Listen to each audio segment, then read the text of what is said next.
Air India ప్రమాదం జరిగిన తీరు చూసిన వాళ్ళనే కాదు విన్న వాళ్లను షాక్ గురిచేస్తుంది. ఇందుకు గల కారణాల్లో ప్రధానమైనది యాక్సిడెంట్ జరిగినప్పుడు ఆ ప్రాంతంలో వెలువడిన టెంపరేచర్. విమానం నేలను తాకి మంటలు చెలరేగిన సందర్భంలో స్పాట్లో 1000 డిగ్రీల మేర టెంపరేచర్ ఉన్నట్లుగా గుర్తించారు.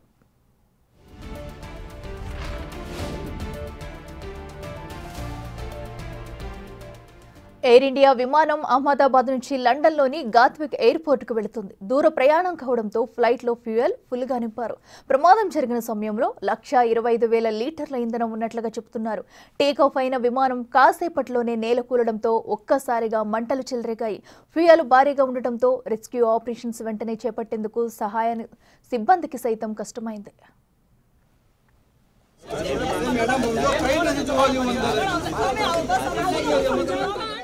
ఇంత భయంకరమైన టెంపరేచర్ నమోదైన చోట మనుషులే కాదు, చివరకు సునకాలు, పక్షులు లాంటి జంతువులు సైతం బతకడం కష్టమని నిపుణులు అభిప్రాయపడుతున్నారు. అసలు ఈ స్థాయిలో ప్రమాదం జరగడం తాము ఎప్పుడూ చూడలేదని సహాయక కార్యక్రమాల్లో పాల్గొంటున్న పలువురు సిబ్బంది అభిప్రాయపడుతున్నారు.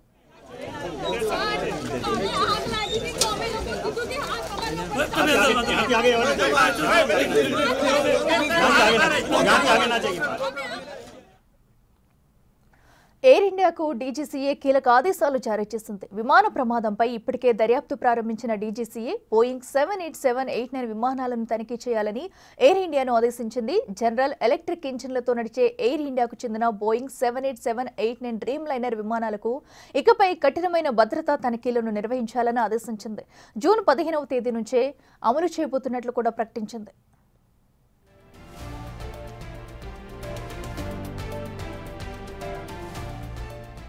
ఇకపై విమానాలు బయలుదేరే ముందు ఇంధనం పర్యవేక్షణ, cabin air compressor, electronic engine నియంత్రణ వ్యవస్థ, హైడ్రాలిక్ వ్యవస్థ, టేకాఫ్ ప్రమాణాలను మరోసారి పరిశీలించడం అనేది తప్పనిసరిగా చేయాలని ఆదేశించింది.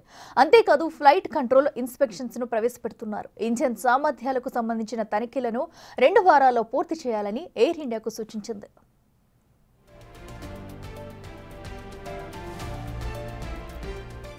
ఇక బోయింగ్ డ్రీమ్ లైనర్ విమానాల్లో గత 15 రోజుల్లో రిపీట్గా వచ్చిన సమస్యలను వీలైనంత త్వరగా సమీక్షించాలని ఎయిర్ ఇండియాకు సూచించింది డీజీసీఏ.